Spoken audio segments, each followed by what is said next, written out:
Welcome to easy maths. आज हम exercise 1.3 का क्वेश्चन नंबर 7 डिस्कस करने जा रहे हैं। क्वेश्चन नंबर 7 के अंदर जो स्टेटमेंट दी गई है वो है Mirha bought a toy for ₹1500।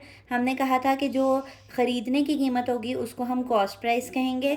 तो यहाँ पर लिख लेते हैं साथ साथ अपना डाटा कि हमारे पास कॉस्ट प्राइस कितनी बताई गई है। कॉस्ट प्राइस को हमने कहा था कि C.P से रिप्रेजेंट करेंगे और कॉस्ट प्राइस यानी कि ख़रीदने वाली कीमत हमारे पास कितनी है, ₹1500 है।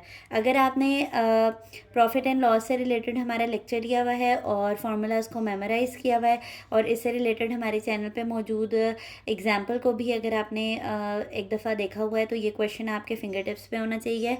तो चलते हैं सोल्यूशन की तरफ। एंड सोल्ड फॉर ₹1520 और उसको जो बेचने की कीमत है यानी उसी टॉय को जो सेल प्राइस है ये आपके पास जो सेलिंग प्राइस है वो आपके पास S.P है और उसको वो कितनी है आपके पास कि कितने रुपए का बेचा गया, उसको ₹1520 का बेचा गया। और वो हमें कह रहा है what was the profit percentage, वो हमें निकालने को क्या कह रहा है, प्रॉफिट परसेंटेज निकालने को कह रहा है। और जो प्रॉफिट परसेंटेज का फार्मूला था हमारे पास वो हमने बुक के अंदर देखा था कि हमारे पास वो क्या होता है, प्रॉफिट परसेंटेज। ये देखें यहाँ पर हमने ये फार्मूलाज को डिस्कस किया था कि प्रॉफिट जो है वो हमारे पास selling price minus cost price के बराबर होता है और जो प्रॉफिट परसेंटेज होता है वो profit divided by cost price multiply by 100 के बराबर होता है। ठीक हो गया। तो ये यहाँ पर हमारे पास फार्मूला आप देखें कि अगर मैं यहाँ पर प्रॉफिट परसेंटेज निकालना चाहती हूँ तो उससे पहले मेरे पास प्रॉफिट होना चाहिए। तो प्रॉफिट हमारे पास मुनाफा यानी कि तभी होता है कि जब कोई चीज़ हमने कम कीमत पे ख़रीदी और बेची उसको ज़्यादा पैसों में हो। तो selling price minus cost price इसका फार्मूला होता है। पहले हम प्रॉफिट निकाल लेते हैं। प्रॉफिट सेलिंग प्राइस हमारे पास कितनी है, 1520 है और कॉस्ट प्राइस कितनी है, ₹1500 है। सोल्यूशन के वक्त हम अपना नहीं लिखते यूनिट्स और आफ्टर सोल्यूशन हम फाइनल आंसर में लाजमी देते हैं अपना यूनिट। तो हमारे पास ये 1500 में से 1520 निकालेंगे तो ₹20 बचेगा हमारे पास। और प्रॉफिट परसेंटेज का जो फार्मूला है अब वो यहाँ पर हम लिखने लगे हैं कि प्रॉफिट परसेंटेज आपके पास किसके बराबर होता है, profit divided by cost price multiply by 100।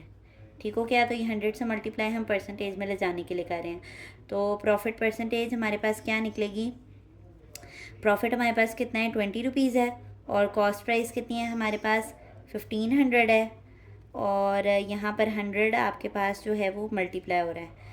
तो अब हमारे पास जो प्रॉफिट परसेंटेज निकलेगी, ये ज़ीरोस कैंसिल हो गए तो 20 1 जा 20।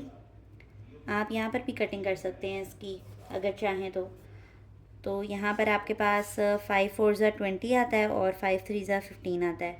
तो यहाँ पर जो फ्रैक्शन बची है वो बची है 4/3 और यहाँ पर 100 का साथ जो था वो परसेंटेज भी आना है यहाँ पे। ठीक है, ये फॉर्मूला ऐसे है।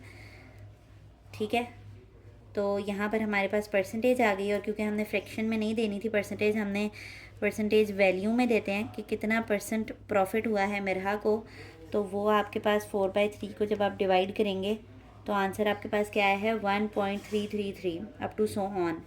तो यहाँ पर हमारे पास क्या आ जाएगा, 1.33% यानी कि उसको 1% मुनाफा हुआ है अपनी इस सेल और परचेज़ के ऊपर, क्योंकि उसने जो चीज़ ख़रीदी थी वो 1500 की ख़रीदी थी और बेची जो है वो उसने 20 रुपये मुनाफा रख कर उसको बेचा है, जिससे उसको 1.33% यानी कि 1.33% उसको प्रॉफिट हुआ है। तो एंड में हम अपने आंसर को हाईलाइट कर लेते हैं ताकि एग्जामिनर को आंसर ढूंढने में मसला ना हो और आपका एक जो सोल्यूशन है वो भी एक प्रॉपर फॉर्मेट के मुताबिक चले। तो ये क्या था, ये आसान सा सवाल था आपके पास। होप आपको ये समझ आ गया होगा। अगर आपको नहीं समझ आता है फिर भी हमारा कोई भी सोल्यूशन, तो आप हमसे कमेंट सेक्शन में कोई भी अपनी क्यूरी को डिस्कस कर सकते हैं, हम लाजमी जवाब देंगे। अगर आपको हमारी वीडियोस पसंद आती हैं तो हमारी वीडियोस को लाइक कर दिया करें और चैनल को सब्सक्राइब कर दें और बेल आइकन को दबाना ना भूलिएगा ताकि हर नई आने वाली वीडियो अब तक आती रहे। अल्लाह हाफ़िज़।